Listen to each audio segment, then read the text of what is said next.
You're watching Leafs Morning Take with host Nick Alberga and former NHLer Jay Rosehill. The show starts now. The Leafs return to practice in Canada and the U.S. get set to tangle for the Four Nations Championship on Thursday. Presented by Bet365, it's time for the Wednesday edition of Leafs Morning Take. Nick Alberga and Jay Rosehill. What's up, Rosie? Is it game time yet or what? I'm ready to get this thing going. A lot of build up, a lot of hype. Ooh, baby, it's exciting, but I wish it was today. I always have questions about the schedule. Like, why the extra day off? Especially when, dude, there's a bunch of matinee games on Saturday in the NHL. We're right after it. Like, what are the chances we see Matthews in both games this weekend for the Maple Leafs? I would lean towards not so much. Yeah, I see Chief told Willie, like, practice if you want or not, which totally reasonable. I mean, these guys did not get a break that everyone else did. So if that's something that you like, take your time, take it off. Just sucks for a guy like Matthews who could be kind of dinged up to play on that Thursday, and then it's pretty squishy for a guy, and that was the one comment with this tournament. Like, are guys going to want to take it off, or they want to get to be a part of it? Is it going to bang them up? Is it going to have them really grinding down the stretch? But I don't know. I think that's kind of somewhat small potatoes when we realize what this tournament's been. And you look at Pietrangelo, who kind of didn't bail, but like said, I can't play in it, and then was playing 20 minutes a night with his own team, which again is just bad optics, but I totally understand it. I mean, you're still getting that big fat break and grind into that break so you can get that relief. I don't know. I still think a guy like him would be like, God damn, that was a pretty wicked tournament to miss now that we know what it looks like. We live day by day here in Leafs Nation. An open account with Bet365 today and bet on a huge range of markets. Whatever the moment, it's never ordinary at Bet365. Use code NATION, all in uppercase today. That's NATION, N-A-T-I-O-N. Our Super Chat charity partner this season is Sick Kids. Want to make sure that your question or comment gets on the show. Hit us up with a Super Chat. Proceeds from our Super Chat will go to Sick Kids, ranked the #1 research-intensive children's hospital in Canada and third in the world. Speaking of injuries, did you have a chance to check out this statement put out by the Boston Bruins an hour ago about the injury to Charlie McAvoy? No, I have not. It was my dream, as somebody who covers the Maple Leafs on a daily basis, how transparent they were. But maybe my interpretation is that maybe the Bruins a bit ticked off by the way Team USA handled this entire injury, but they extensively covered day by day, second by second of what's going on with Charlie McAvoy. Imagine we got that in Toronto, Rosie. Yeah, we get the opposite of that. But what was the report with McAvoy? How it was an infection or something? I hear. That's buddy, you want me to read this thing for you? It's like just a in-depth detail that is, man, it's cloak and dagger stuff in Toronto. I don't really get that. We've said it before, but when they give you like peanuts and then what you see is like opposite of what they've said, it just opens up a wide range of speculations and theories and rumors. I don't get why they do that. I would love your reaction. I'm just going to read this statement because I think it's hilarious considering how transparent the Bruins have been. Charlie McAvoy sustained an injury to his right shoulder joint in Team USA's Four Nations face-off against Finland on February 13th. He underwent treatment, which was administered by Team USA's medical staff. Upon returning to Boston, he developed increasing pain for which he was evaluated, by the Boston Bruins' medical staff. After undergoing X-rays, MRIs, and blood work, he was diagnosed as having an infection in his right shoulder, as well as a significant injury to his AC joint. He underwent an irrigation and debridement procedure at Massachusetts General Hospital on February 18. He remains in the hospital where he's being treated with IV antibiotics, and his condition is improving. That is a breakdown. Oh my God. That is thorough. Oh, good for them. Now everyone's going to be going after his right shoulder. That's pretty interesting, man. That's in depth. I don't know. Too bad for him. That's too bad. I just remember some of those times he was stepping up on McDavid, being physical. I didn't realize maybe he doesn't play that physical. I don't sit down and watch a lot of Bruins games, but I didn't realize he was that physical or that big. And he certainly was against Canada there last when they met in this tournament. But yeah, too bad for him. Get what did they get? Not an injury up where it gets all funky in there. It got infected. Got Exactly. infection. That's brutal. You don't mess around with that in there. What do you say? But that's just hilarious how much detail they gave you when we can't even get a generality of anything about the Toronto Maple Leafs when they get injured. Mike Conrad's in McAvoy week to week with a vaginal sprain. So we got doctors. We got doctors in the chat today too. Yeah, I don't think that's the case. He's every one of those teams are good players. When one of them goes down, it's like, oh man, that's a big loss. Well, everyone's a big loss if anyone's taken off of this roster. But the more interesting thing is who replaces him and how and what are the rules, and a little bit of controversy before tomorrow night's game. Oh, we're gonna get into that. But how did you interpret that statement? Do you think that the Bees are pissed off at the way Team USA handled things? I didn't really see that. You go in there, you get banged up, you get looked at, you get your treatment, and then things get worse. Yeah, it seems like, that's how that usually progresses. When you have an infection, you have something you're dealing with, and it doesn't feel right. And well, that's not right. And this timetable should match this. And then they go and look it out and just, geez, it's infection. And then that's nothing to screw around with. I mean, you hear horror stories of infections turning into Lord knows what that you don't even want to speak of. So I imagine they're taking that seriously. I don't know. I didn't think it was too crazy. Maybe they're throwing shade. I don't look too in depth into those things. Yeah, I don't either. I just had a couple people message me on Twitter and ask how I felt about it. I didn't read it that way, but I do think it's very interesting, and more so maybe the team we cover on a daily basis, how transparent the Bees were. But that's a big time loss for Team USA. But anyway, slice it. Looking forward to this game presented by Fountain Tire. Rosie, the Leafs Nation will be hosting another watch party at Greta Bar YYZ tomorrow night as Canada and the United States clash for Four Nations supremacy. Doors open at 7 p.m. for this free ticketed event with puck drop slated for just after 8 p.m. First come, first serve basis. Maybe producer Vic won't get as drunk this time. If you need a table reservation, call or text Greta at 647-490-3080. That's 647-490-3080, or book online at gretabar.com. We got to bring you in for one of these, by the way. We're throwing out phone numbers now, eh? Like old school. People can't just Google Greta King and there's a phone number. Oh, cool. What's www.http? I like it. Yes, I would like to get brought in for one of these. I thought there was going to be more of that. Our boss, is kind of like, you're going to be coming to Toronto lots. I'm like, okay, well, let's see it. Let's do it. But it's not going to be this one. But I think there's some stuff on the horizon. At least I hope so. Because I love coming in there, seeing the energy, the big smoke, and doing one of these programs, party type deals at Greta is yet to be checked off my list of things to do. Lots on the horizon. Zach Phillips did a great job for the watch party over the weekend of being on the mic. The guy was so planned and prepared and set up trivia questions. Meantime, I'm like, dude, I'm just showing up. But well done, Zach. He's in the chat right now. And I think when you do come in for one of these things, I think we're going to put you on the mic and you're going to run everything, trivia, everything. Just whatever you need to do, get on that mic, okay? I could do it. I'm actually the junior team, the Olds Grizzlies AJHL team. They're doing a banquet on Saturday night this weekend, and I'm interviewing.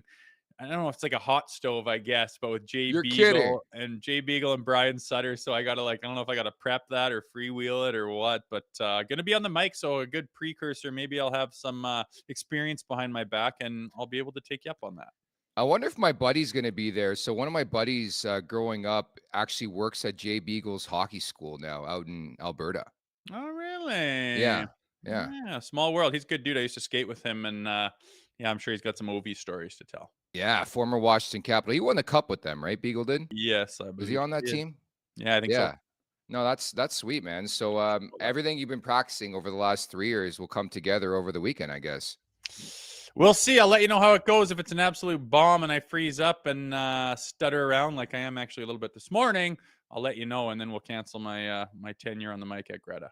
I think you're kidding. You're killing it today, and you're going to be on the mic for sure in Nashville, the first ever TLN Nation vacation. Just a few spots remaining, folks, so get in while you can. We're headed to Nashville Thursday, March 20th to Sunday, March 23rd. In addition to supplying your ticket to the Toronto-Nashville game on the Saturday night, we'll be hosting a live podcast, not a love podcast, for all of you at Love and Exile Winery and Bar in East Nashville. A winery tour will be part of the experience. We're offering 2 packages, one with flights, $24.50 plus tax, and one without, $12.99 plus tax. Hotel rooms with double occupancy. I guess it's fair to point out that we really haven't at this point. It's our expectation that Luke Shen will be joining us in person for this live podcast, right?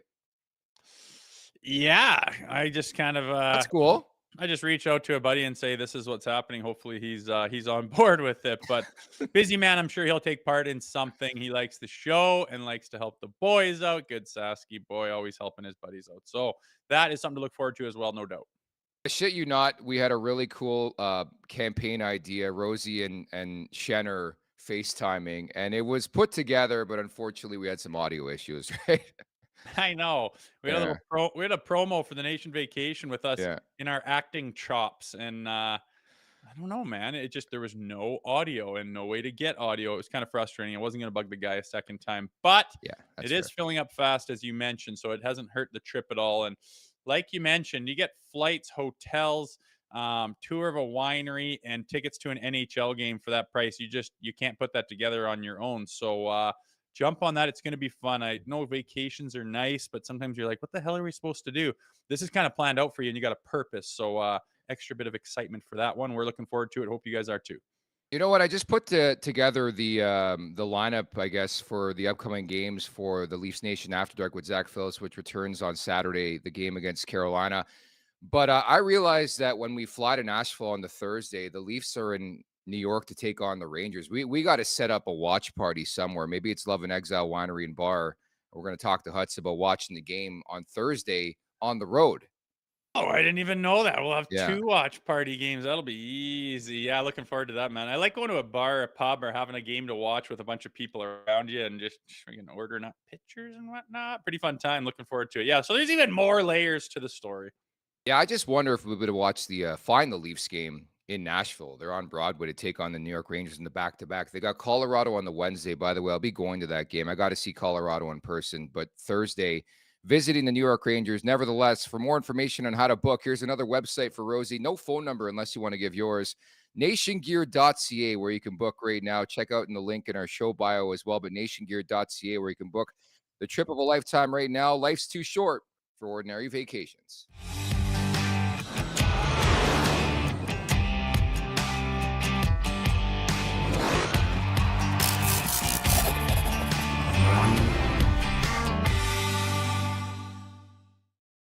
Rosie, the hits just keep on coming here on Leafs Morning Take in about 20, 25 minutes because we recorded the interview earlier today. Ryan Getzlaf, former captain of the Anaheim Ducks, was on the Olympic team for 2010, 2014, the World J team. This guy's Mr. Canada. He dropped by earlier today. Yeah, he's a big part of a lot of those teams that you mentioned, actually, a little bit of a point production machine. So, yeah, we talked to him about it. He is kind of on the business side of things with Team Canada and said it's going very well. They're very excited, and it's fun to sit down and talk to him briefly before he got on with his business today. So, looking forward to that. Yeah, he's with player relations. He's going to play a pretty substantial role, from what I understand, for the Olympic team in 2026, which I think, and you can speak to this, sometimes it is difficult to make that transition, especially with all due respect to you, an absolute legend who could be in a Hockey Hall of Fame one day, and Ryan Getzlaf. Like, it's always difficult to find that second calling, right? Yeah, for sure. I think a guy, if you know anything about Getzy, he's kind of got his head on his shoulders and does everything the right way. So an obvious choice for a lot of different outlets to reach out for him and his experience. But yeah, after you're done playing hockey, lots of guys get lost and they talk about the struggles and the booze or the pills or the depression or the family stuff, and guys go through it, and it's usually at that point in time. And I tend to think that it's some of those guys that left home at 13, 14 years old to go play wherever, and that's only happening more and more these days with all these academies and stuff. But you go and you play your career and everything's great, and say you meet some girl from Pittsburgh and you get married and her family's there. Okay, so you play your whole life, you're on a team, then you're retired. Oh, I guess we're living in Pittsburgh now, and you just sit there and you don't have your team, you don't have your boys, you don't have your drive, you don't have your direction, you're not on the stage anymore, no one's looking at you asking for an autograph, you're not part of anything, and it can be a tough road. But yeah, nice to see Getzey wasn't in that boat by any stretch, flourishing as you would expect. Very important message, though. I do truly believe in that. At the Leafs Nation 401 here on YouTube, hit that like button, hit that subscribe button. Leafs Morning Take, wherever you find your podcast, make sure to leave us a 5-star review. And don't forget to visit theleafsnation.com. As the official sub of the Toronto Maple Leafs, check out Firehouse Subs for a limited edition souvenir cup that is perfect for game day celebrations. Available in select restaurants across Ontario.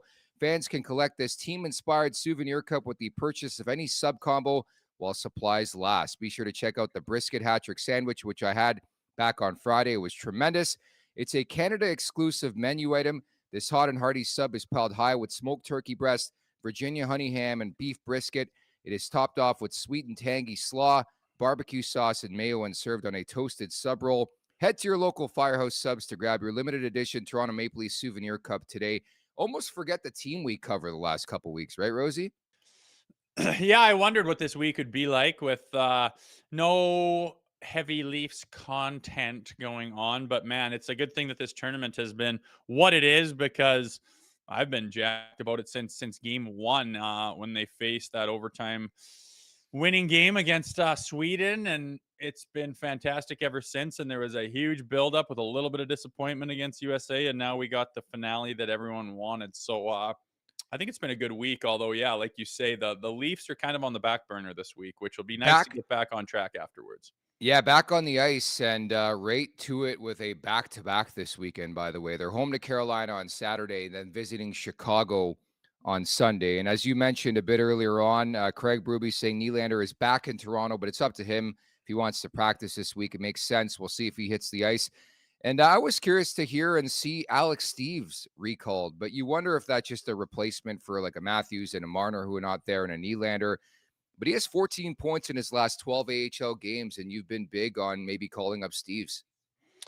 Yeah, when we're trying to figure out who's going to make some kind of an impact and what we can look at, and we're coming down the stretch here, and some players may need to be rested or be banged up, that's a quick turnaround from this very high energy, high intensity game on Thursday, regardless of the outcome, to turn around for a back-to-back Saturday, Sunday for guys like Mitch and Austin. And Austin in particular is, I believe that he's quite banged up, and he's got some things that are ailments that are bothering him. So that's a very quick turnaround.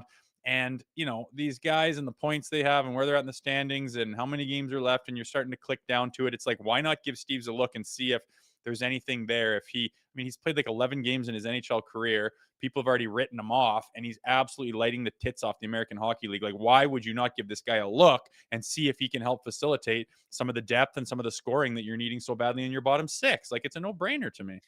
I agree, and the Leafs searching for answers. Kelly Yarncroke was at practice, which is great to see. Yanni Hakanpää as well. On Yarncroke, reading in between the lines of a brewery, he said he's just still a ways away. They need to see him.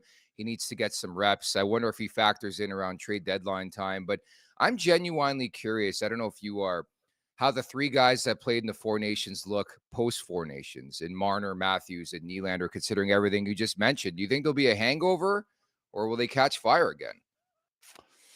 I would lean towards a bit of a hangover, to be honest with you. Nothing against them personally. I just think that's the nature of the beast when you're already going through that grind of a season, and you're getting through, the post holiday and the January and the February. And then guys look forward to that All-Star break. And I know that, not everyone gets the All-Star break, but the All-Star game's a bloody joke as far as it's like a bit of a vacation anyways. No one's preparing, no one's going hard, no one's banging their body up. They're still hanging out with the guys. They have events planned. They can have some drinks and BS and do a bit of relaxing.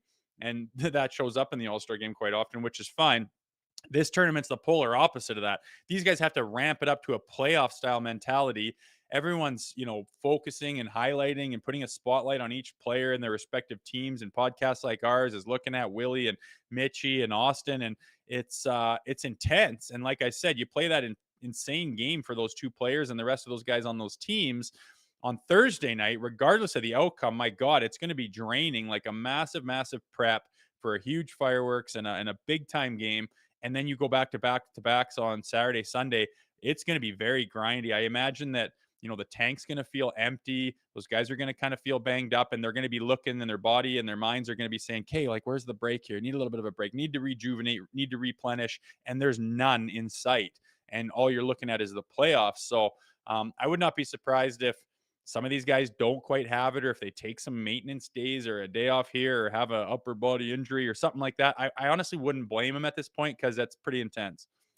Yeah, I'm unsure, quite honestly, if we're going to do take it or leave it at some point this week. But I think for sure a take it or leave it would be like the over-under on how many guys are battling illness or the flu bug or an injury and are forced to miss a game or two, because getting back to the full circle conversation, the schedule pretty jaded. When you look at the Maple Leafs, you're looking at 3 and 4 for Marner and Matthews, right? If they play this weekend and play obviously on Thursday night here. Yeah, it's a lot. I'd be surprised if Austin in particular plays both of them. Maybe he will, maybe he won't. I don't know. But Yeah. like I said, it is what it is. It's not the most important time of the year, and I don't mind if they get a little maintenance again now. As soon as this tournament's over and this one game's over on Thursday, my focus is going to be squarely on the NHL. Well, the trade deadline, see what happens. But for these players that we know are going to be there, the Stanley Cup playoffs is what it's all about. So take your maintenance, take your time, sit in the cold tub, get a rest, get an IV, do a hyperbaric chamber. I don't care. Just make sure you're feeling good and get the rest you need and deserve, because you have not gotten it this year with this tournament being as intense as it has turned out to be. It really is interesting because you look at it the perspective of like a team, say like the Maple Leafs, where it's like, yeah, it's cool to see your star players in action. And you obviously wish they probably weren't there, but it's also like good for the likes of Connor Dewar, who's been skating, Hakanpää, Yarncroke. Like it bides time, right? Because you sort of forget there's still a bunch of games remaining before the deadline, and also the balance of the regular season schedule. Yeah, I mean, it would be nice if those guys were ready and you could kind of supplement some of those banged up and worn out players with a guy like Yarn Croak, and throw him in there and see if he fits with who, and you can move him around the lineup a little bit as guys maybe take a bit of a rest day or have an illness or some BS like that. I don't even care what they call it. I think these guys probably will deserve to take a breather here and there. And that's not the NBA style of maintenance day. I think these guys genuinely deserve it. Again, my tune has probably changed a little bit just based on how intense this tournament is. I mean, to prep for those games with those jitters and those, oh, here we go, and what's it going to be like? It's very draining mentally, and then Yeah. that translates physically. So I think these guys have reason to feel that way, and I wish a guy like Yarny was actually ready to take some of the minutes and some of the load off those guys. But like we mentioned before, you call up a Steves and see where he fits. It's a good opportunity for something like that if possible. Yeah, and I think to your point too, like it's not like these guys are playing no-hit hockey. I think clearly what we see year after year in the Stanley Cup playoffs, it is really easy and simple to get banged up because the games are like Game 7, they're playoff style, and there's a lot of hitting. Like even, the nonsensical game that didn't matter at all, Sweden and USA was very physical. Like it's like playing two games, like as opposed to playing one where there's minimal hitting and it's like a regular season game in like mid-February. Well, I'm telling you, after that Canada USA Oh, game, those guys were feeling it. You get your little bumps and your bruises, but if your body's not used to banging and crashing, um, you really notice it after you start doing it. It's like, when you're coming out of the summer and then coming out of training camp and you go into exhibition games, oftentimes with a bunch of younger guys trying to make a hockey team, especially back in the day when hitting was a little more prevalent. I mean, you were just gone through the ringer with banging and crashing against the boards, open ice hits, cross checks galore, and you are limping out of there and feeling it. It's not necessarily injured, but you're hurting, and your ribs hurt, and your neck's sore, and your back's out of whack, and your hips bugging you. That's certainly probably how those guys feel, and all the more reason that they're going to be feeling it coming into a loaded NHL schedule once they leave here. So that's something to think about. But as producer Vic just mentioned, good point. Like a guy like Tanev, right? yeah. Thought was maybe on the bubble of making this team. They could have used him, maybe not, whatever. He doesn't play. And he's a guy that's been injured before, plays on the edge, blocks everything, hits and crashes. He'd be on the forefront of that style of play. We were always worried about him being injured. He's got this rest now. He is fresh. He is a guy that's probably cured any ailments that's been bugging him over this past break. So a little bit of a silver lining there that he's fresh, as opposed to being one of those guys that's going through the gauntlet right now. Imagine the brigade I would have led if Yanni Hakanpää played in this tournament. I thought he was gonna maybe do it. It looked like it. He was just there for moral support, I guess, eh? The Rudy story of the year, a guy plays 2 games in more than 370 days or whatever it was, and then he plays in like the most physical tournament in the last 10 years. That would be wild. It's old Hawk and Pie. I expected more. Not to knock him. I was hoping and had high expectations that maybe this guy can come in and be a player, and his knee's been bugging him, but it's all healed now, and something's going on with that knee, man. It seems toast to me. He got in for 2 and did not look himself. Obviously didn't feel himself as he pulls himself immediately and gets more stuff done to him. So I don't know. I don't really have him on my radar as far as producing anything this season. In support of sick kids, some squid named Zach Phillips sends us a super chat. Really appreciate it, Zach. You're pretty much contributing to your own work here, but appreciate that. Longtime viewer, first time super chatter. Would you be mad if Matthews needs to go on IR when he gets back? Yeah, IR. LTIR, baby. Let's go. I know that that's something that people think about, and I think it's probably possible with how in the dark we are with his injuries and what's happened in the past. But I'm not gonna want that or call for it or expect that, and I don't want them to do it purposefully. I know that other teams have done it in the past and been very benefited through the playoffs. But it's just not. If it happens due to circumstance, I get it. It's kind of a loophole in the CBA that's going to be closed up here once they renegotiate that. But I don't want to win like that on purpose. Okay, we're going to put Matthews on LTIR, load up at the deadline, and then bring him back for playoffs. Like, that's just not how you play. That's not right. I don't wish for that to happen. But no, if he was felt good enough to go and play in every one of these games, I guess minus the one game for Team USA, and go to this tournament and play in it, then you're not anywhere near LTIR, if you ask me. I can understand if something's bugging him or he needs a day or two here and there, but IR, no thank you. What if I told you Matthews going on LTIR for the remainder of the regular season would get you not one but two Sasky boys, Braden Shen and Luke Shen? Hey, I mean that's cool, but I wouldn't. Now you're good, eh? You're like, yeah, let's do it. Yeah, that's not how you do it. That's chintzy. Chintzy as hell.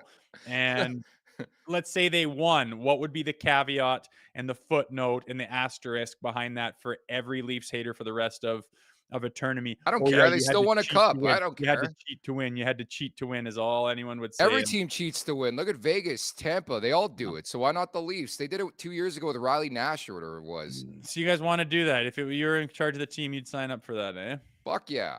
I want the best possible roster. Although, again, I will die on this sword.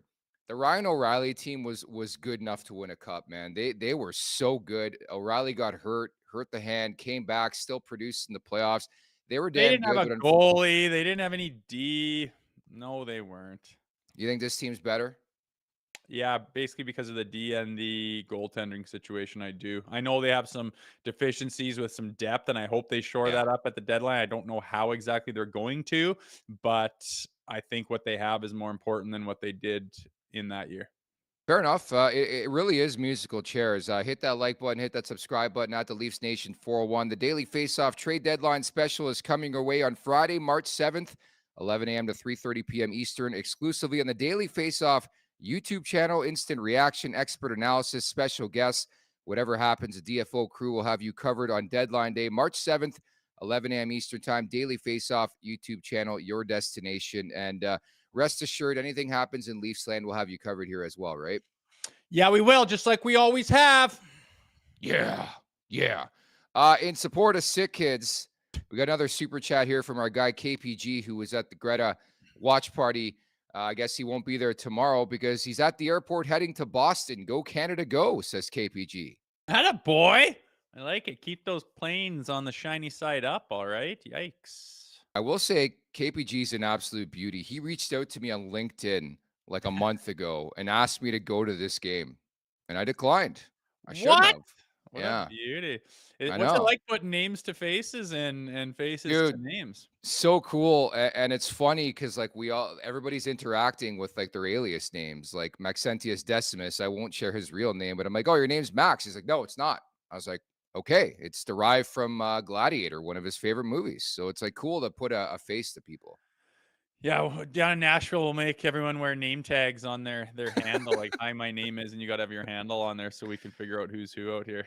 You remember that nation party? I think it was maybe the first time you and I ever met in person. We went to that like 15-year anniversary. We had name tags and we're just absolute goofs about it. In Edmonton? Yeah.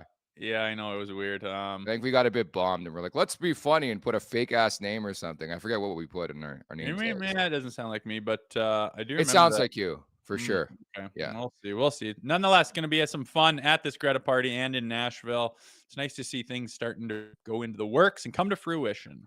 KPG writes in, Maximus had the "Once Before I Die" shirt at Greta Bar. Yeah, his I guess his neighbor gave him a Leaf shirt, and it was like "Once Before I Die" was like the slogan. In fact, as soon as we got there, he had me and Zach Phillips give her a John Hancock. How about that? Ooh, signing oddies, signing Yeah, oddies. yeah, Good to yeah, see. yeah. Get your head a little bigger than it already is, eh?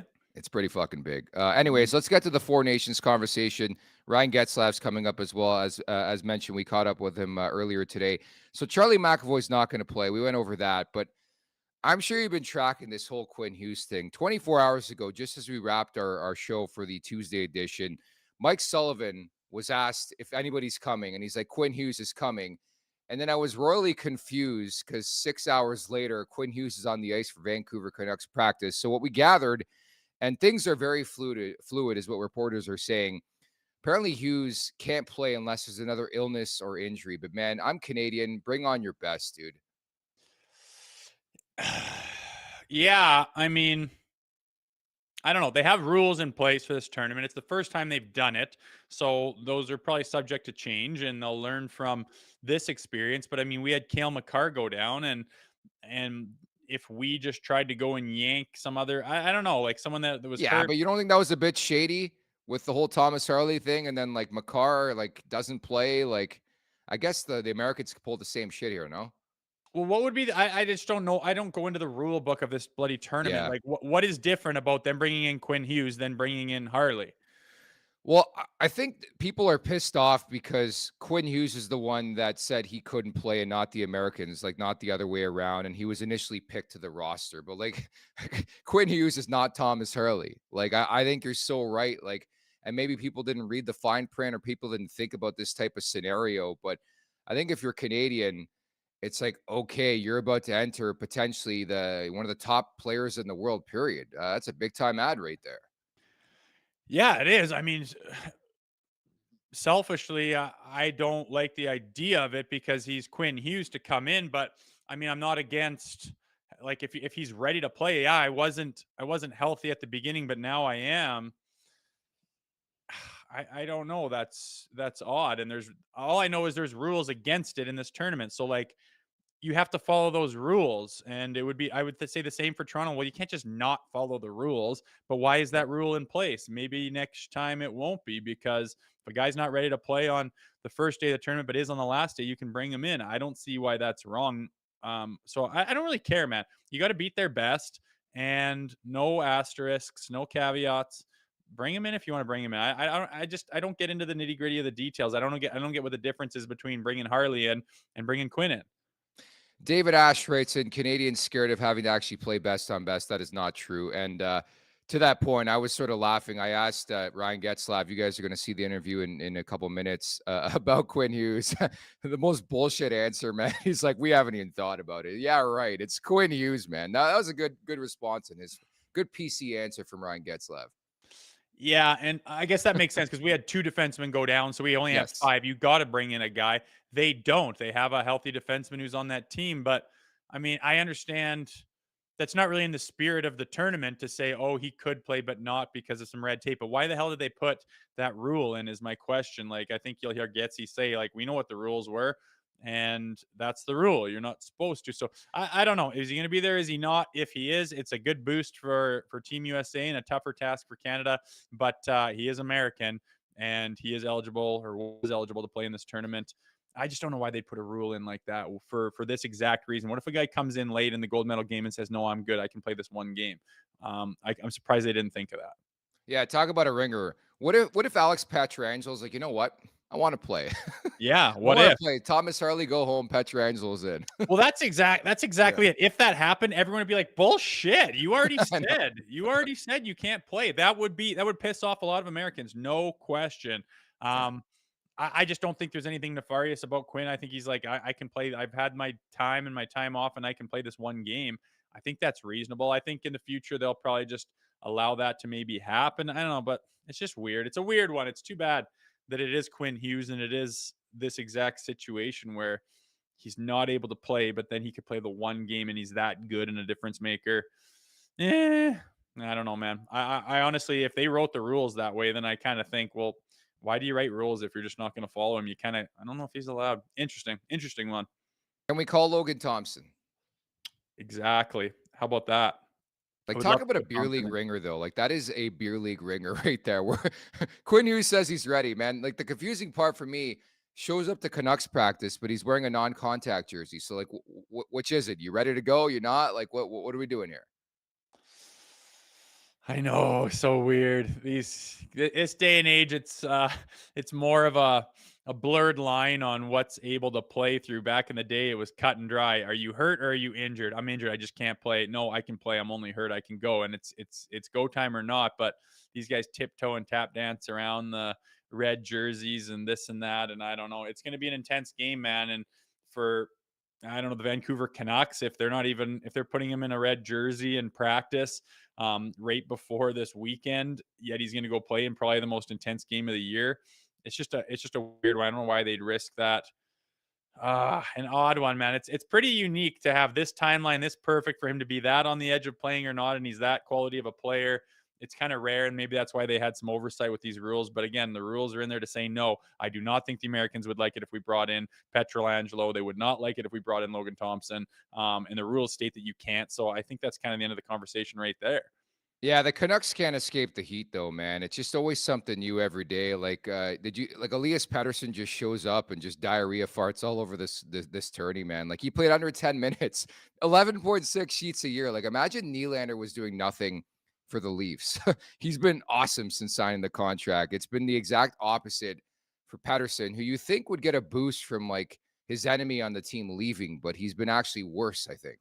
He's terrible, man. Like, talk about find yourself a heartbeat. He's got that stunned look on his face all the time. He's softer than baby shit. No wonder Miller lit him up. He couldn't stand watching this guy rob the bank every single day. Like, every time I see True. this guy, he's just this stunned, useless kid doing absolutely nothing. Like, when you know what his potential is, I don't know. I just think it more every time I hear that guy, I'm just like, what a useless waste of talent. Where like he comes into this tournament again, does zip all kind of disappointing when you think about the guys for his country that have come before him that did lay it all on the line and were superstars. I think he's capable of that, but all he does is screw the pooch, it seems like. Dude, they showed his old lady, his broad. I don't know if you Ooh, saw it. Yeah. don't say Yeah, that. he's a winner. He's the Swedes are great, man. They just, I Aren't don't they? know. I love Good getting that people. insight. But folks, you got to hit that like button, that subscribe button at the Leafs Nation 401. You're not going to find insight like the one Jay Rosehill just gave you about Elias Pettersson right there. Rosie, so Matthews and both Kachuk brothers expected to go in this game, but something caught my eye from the last couple days, and I want you to look directly at the camera and address this. So Chris Mad Dog Russo weighed in on the 3 fights in 9 seconds on Saturday night, saying, I don't like things that have a fakeness or WWE feel to them. They had 3 fights in 9 seconds. What's your response to that? Like, what do you mean fake? Like, what does fake mean? You're throwing bare knuckles at each other's faces, whether you plan to do it or not, or it happened organically. What the hell is the difference? I mean, I had people text me going, that seemed planned. Well, no shit. When the puck hasn't even dropped and they're going, we're fighting, we're fighting, we're fighting. Yeah, they've planned on doing that. They planned on doing that to set the tone, to put the Canadians on the heels, to intimidate them, to take the crowd out of the mix. You know, if you can beat those guys up and wave your arms around and high five your brother and make them cower and not drop their gloves and say no, that's just a huge boost of advantage for a 60-minute hockey game. That's why they did it. It didn't work as the Canadians were up to the challenge and did well in the scraps and scored the first goal and took the momentum and the crowd went freaking bananas. But what is WWE about it? Like, you could is the MMA, is the UFC, is that WWE too, because those fights are planned? Like, what the hell are you talking about? It End of is. Yeah. story. I don't know. I think it's, dude, in any argument, there always seems like there has to be somebody on the other side just for the sake of doing that. And then somebody comes over, pardon the wrestling pun, over the top rope, and it's Chris Mad Dog Russo. Like, when's the last time this guy watched a hockey game? I know. I think it's just a stupid take from a guy that doesn't really get it. I got tired, around a certain era of hockey where these absolute meatheads who could hardly skate were like getting bigger and bigger and clumsier, and all they do is fight and couldn't even skate or do anything else of value. And it was like, hey, buddy, we're gonna scrap today. Okay, yeah. You want to square up? Oh, okay, good luck, buddy. All right, sounds good. Oh yeah, oh you're the champ. Oh yeah, oh hey, good stuff, man. Hey, great to see it. And you're like that was getting a little bit silly. This was not that. This was as soon as I get an opportunity, hey, over on the other side, buddy, we're going right now. We're scrapping. We're going. Get ready. Get your shit off. And boom, holy smokes, come out of the gates like a cannon. That's what that was. And it was the Americans that decided to do it. All right, good for you. You can do that. You get a 5-minute penalty for fighting and see what happens. Move on. But there was nothing about it that was fake whatsoever. I know he's on a rival team, but the more and more I watch Brandon Hagel, and I watch him quite a bit because I like watching Tampa. I love the guy. He had this to say on his fight with Matthew Tkachuk. We're out there playing for the flag, not the camera. We don't have any group chats going on. I love the shade towards the Tkachuk brothers as well. It's great, great stuff. Yeah, you could say they were getting into theatrics a little bit, but they play like that every single night. That's what they do, and I don't. I would like to have them on my team. I think they're both leaders. I think you could build a team around either one of them, and they're proven, battle-tested warriors. So I have no problem with what they did, and yeah, the theatrics or whatever. But some guys do things for the camera and for the theatrics and for themselves, and I guess you could try to argue that's what it was like with the Tchucks, but I think the icing on the cake is those guys play like that every single bloody day, and that's they've proven themselves. And I don't follow that whatsoever. I think they wanted to win that bad, and they're willing to do anything to do it. Invictus Mineo writes in, Hagel is sick, not going to lie, would love him in a Leafs jersey. I totally agree. And if you do recall, he was supposed to be part of that Marc-Andre Fleury trade that was nixed a couple years ago. I think it was Hagel and Fleury, Nyes, and a first, something like that in that deal that never happened. Kind of sad to hear Nyes guy not being part of it. But yeah, it's always interesting to hear about what could have been or what would have been or future considerations or potential draft picks or deferred this, that, and then seeing what those guys turn into. It's tough for a GM because hindsight's 2020, obviously, and sometimes it's a bad look. And the Leafs are on the wrong side of it throughout history without question. Every team, though, I mean, same shit. You win some trades, you lose some trades. Regardless, I mean, the Leafs, whatever. They've had some world-class players. Flames are the same way, actually. They had St. Louis and Brett Hall and Doug Gilmour, and they've had some good players that they lost. But like you say, it's hindsight's 2020. let's get to today's interview. Doesn't need much explanation. Olympian, gold medalist 2010, 2014, the World Jays, the Anaheim Ducks. I believe he's headed to the Hall of Fame one day. Let's hear now from Ryan Getzlaf. Well, Ryan, it's always great catching up with you. What's your experience been like so far at this tournament? Oh, it's been great. Obviously it's been a really well-run event. Their time in Montreal was incredible. The fans, everything there was awesome. And now we're here in Boston getting ready for the big final here tomorrow. And but really enjoyed it. I mean, it's been an incredible experience, and we've had some ups and downs, obviously, but overall very exciting. Gets you with a tournament like this, there's no really precedence on how it was going to go and how it was going to be taken. I think a lot of people had mostly question marks about it. What's your impression been now that you've experienced it compared to your expectations? Yeah, I think that there was a little bit of an expectation whether it was going to be, friendly all-star game, people kind of not playing for everything. But I think that's been pretty clear throughout this whole thing, right from the first game, even the intensity, the amount of pride these guys have has really been shown on the forefront. What did you make of Saturday night, the 3 scraps in 9 seconds there? That was incredible. It took everything for me to not jump over the glass and get involved. That was awesome to watch.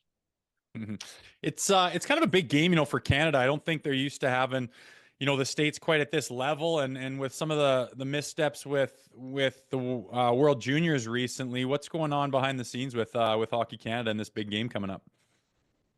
It's been good. I mean, our process hasn't changed.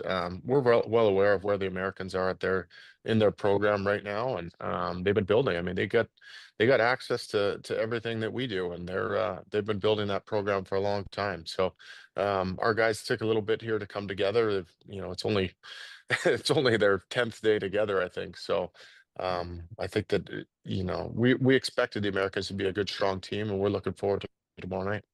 What's it been like being around John Cooper on a daily basis? I know him a bit. There's just some calming presence around him, even when he speaks in that room, eh? Yeah, he's a whisperer. Sometimes you got to get close just to hear him talk, but he has that confidence around him and that ability to take a group and make them feel together, welcome, and calm going into these big events. Ryan, you know Sidney Crosby quite well. He's seems to be ageless, and everyone was wondering who was going to step up at this tournament and be the guy. And even at his age, he continues to be that guy. You had a great seat for his golden goal there in 2010. What can you say about the leader of Canada? Oh, he's been great. I mean, he's exactly what we were hoping he was going to be at this tournament, and was able to come in and really, be himself, be part of the group as well as leading our group, I think. And when you're talking about coming together in a group that hasn't really played a best on best tournament for a long time, a lot of these guys have never done it. So having that experience around, having that calming presence, and then just watching them play still is it's incredible. Well, I was gonna say you have that unique perspective. You played with him, and now you've been on the same team, behind the scenes with him. What's it been like watching him the last week and a half? Like people forget he comes into this tournament banged up, has not skipped a beat whatsoever. Yeah, that's the thing that's awesome about Sid. We went through a long process of making sure that he was ready to play, and he assured us he could play and compete, and we trusted his opinion on that, and thank goodness we did. He's been one of our top guys, and that's what we expect through the whole thing here. What's the biggest key for Canada on Thursday? I think just starting. We got to start on time and make sure we're not getting behind the eight ball. Their crowd's going to be into it here, and I think our guys are ready and expect that of themselves. So I think that'll be a big part of it. As someone who's taken part in this fierce rivalry, what's it like at ice level? You talked about the crowd. Is that going to be a factor, do you think, in this game?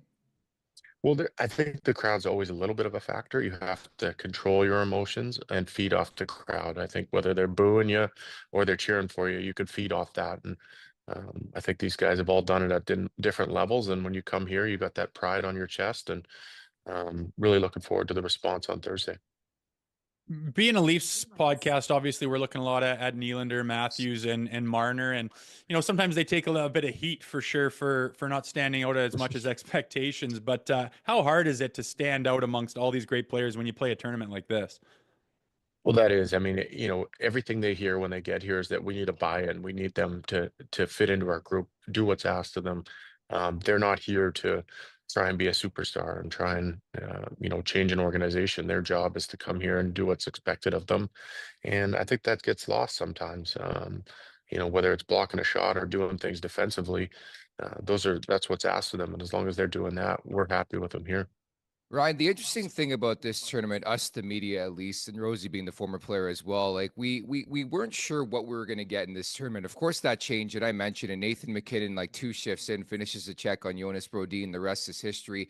Was there ever any doubt in your mind, maybe as somebody who has played and put on that crest and that jersey for that country, that guys wouldn't give it their all in this tourney? No, I never had a doubt. That's one thing that hockey players have all the time is pride, and I think that when you strip it down, you're playing for the crest again. That you don't get the opportunity to do all the time, and you may never again. So, guys have a strong history of really taking that to heart and carrying it out onto the ice. What have you made of all this Quentin Hughes drama over the last 24 hours? I haven't paid too much attention to it. Obviously, we ran into injury trouble. We knew the rules. We went through it all with with Kale already, so we kind of knew what to expect and what was going to happen. I was just going to ask you to wrap. Like, what's your transition been like? Obviously, it's always difficult. Rosie can speak to this, retiring and take that next step. But you found a really nice home here with Hockey Canada, right? Yeah, it's been good. These guys have been incredible for me. This GM staff, and they've really embraced me being around and really letting me learn and contribute where I can and the things that I know, that maybe is a different perspective than them. And I give them a lot of credit. They don't have to listen to players. They've been doing this a lot longer than me, but they've really taken that as a step forward and something that I can help bring to the table, and allow me to learn from what they've already experienced. Ryan, just want to thank you for your time here. Enjoy the game and good luck on Thursday night, man. Thanks a lot, guys. I appreciate it. There you have it, Ryan Getzlaf of Team Canada as we get set for this final game, the championship coming up on Thursday. It's time for the last call, brought to you by Bet365. Open an account with Bet365 today and bet on a huge range of markets, whatever the moment. It's never ordinary at Bet365. That's use code NATION, NATION. Rose, you got to play. I know you're not going to be there for tomorrow's show. Yeah, I got to play for the big game. I don't know exactly. I'm going to have a few bets across the board, but what I'm looking at is this is so intense, it would only make sense to go down to overtime. So you pick the tie plus 450, 4.5 times your money. I think that's pretty good value for a pair of evenly matched teams that are playing for all the Marbies. Will we see the president at the game? No, I don't think so. That'd be cool if they did, though. You catch that yesterday? No, what's he doing now? It's all over social media. I think Bill Guerin, the GM, went on one of the news channels in the States and said they would like to see the president at the game. The Donald in the house. I bet you he'd get a big cheer. It'd be interesting to see in Beantown. I don't think it'd be good for the Canadian anthem. I will say that. Rosie, excellent stuff. Looking forward to your return on Friday, and we're going to recap the Canada-US game, man. I can't wait for this one, bud. Oh, I hope it's not overhyped. It can't be, man. It just can't be with those guys on there with what happened last game. It's just crazy that we're talking about one of the biggest games of the year is what this feels like. I mean, aside from the playoffs and depending on who your team is, this is like across the bloody country, across the bloody continent with 10 plus million viewers on the last one. It's going to be even more of this. It's the biggest game of the year. I can't believe we're talking about for the Four Nations Nobody Cares Cup. It's exceeded expectations. I'm excited for it. I'm so proud of you. You have come a long way in 2 weeks where just behind the scenes, you're like, I could not care less. Then the first game happens. You were so horned up, man. I was warming up. I was warming up long before the first. Were you? Or yeah, I was like, this is kind of cool now that I'm thinking about it. Like, who's gonna do what? And seeing Crosby and Sid, and I was wondering who was gonna take off with the tournament, and nobody has because it's so competitive. It's awesome. Yeah, I was looking forward to seeing Marner with McDavid. It lasted about a game and a half, and yeah, relegation. Then he got relegated. Yes, pretty much tertiary role for Mitch. But hey, you talk about a game where it would be nice to score a big time goal, Mitch Marner. How about the final against Team USA? And it's a big one for both Matthews and Marner. By the way, just to wrap, the Americans skating right now. Matthew Tkachuk out there, Austin Matthews out there, Brady Tkachuk not out there. Rosie. Yeah, optional. I'm sure. I'm not going to put any stock into anything until they announce the opening night deal after warm-up. So that doesn't mean anything to me right now. Fair enough. Looking forward to tomorrow's show. Carter Hutton's going to be my co-host. We got not one but two guests for tomorrow. First of which being a former assistant in Toronto, now the head coach of the Washington Capitals, Spencer Carberry, who is the front runner right now for the Jack Adams, will drop by the show. We're doing the pre-tape later on today. And James Duthie, the best host in this country, will drop by to tee up this one, Canada and the U.S. So looking forward to that. Thank you to everybody in the chat at the Leafs Nation 401 here on YouTube. Hit that like button, hit that subscribe button. Leafs Morning Take wherever you find your podcast. Make sure to leave us a 5-star review. And don't forget to visit theleafsnation.com. Thank you to producer Vic. For Jay Rosehill, I'm Nick Alberga. We'll talk tomorrow. Take care. Make sure to check out more of our content right here on the Leafs Nation YouTube page. We got long-form interviews, we got clips, we got epic rants by Jay Rosehill. We simply have it all. And don't forget, you can find out much more at theleafsnation.com. Thanks so much for watching.